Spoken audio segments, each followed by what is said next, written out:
സലിമേട്ടന്റെ വിയോഗം മലയാള സിനിമയ്ക്ക് മാത്രമല്ല ഇന്ത്യൻ സിനിമയിലേക്ക് മലയാളത്തെ അഭിമാനത്തോടുകൂടി ഉയർത്തിയ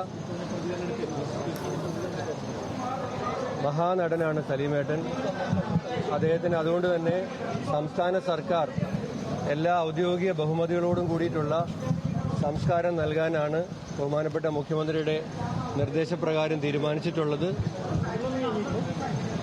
വ്യക്തിപരമായി ഞങ്ങൾക്ക് എല്ലാവർക്കും വലിയ നഷ്ടമാണ്. അവസാന കാലം വരെയും തന്റെ നിലപാടുകൾ ഉറച്ച് പറഞ്ഞിരുന്ന രാഷ്ട്രീയ ബോധ്യമുള്ള കലാകാരനായിരുന്നു അദ്ദേഹം. മലയാളത്തിന് ഒരിക്കലും മറക്കാൻ കഴിയാത്ത ഒരുപാട് കഥാപാത്രങ്ങളെ ഹാസ്യ നടൻ എന്ന നിലയിൽ തിളങ്ങി. പിന്നീട് അച്ഛനുറങ്ങാത്ത വീട്, ആദാമിന്റെ മകൻ അബു അടക്കമുള്ള സിനിമകളിൽ കൂടി അദ്ദേഹത്തിന്റെ പ്രതിഭ ഇന്ത്യൻ സിനിമ അടയാളപ്പെടുത്തിയതാണ്. അദ്ദേഹത്തിന്റെ കുടുംബത്തിന്റെ ദുഃഖത്തിൽ ഞങ്ങൾ എല്ലാവരും പങ്കുചേരുന്നു. സംസ്ഥാന സർക്കാരിന്റെ പൂർണ്ണ ഔദ്യോഗിക ബഹുമതികളോടുകൂടി സംസ്കാര ചടങ്ങുകൾ പറവൂരിൽ നടക്കുന്നതായിരിക്കും.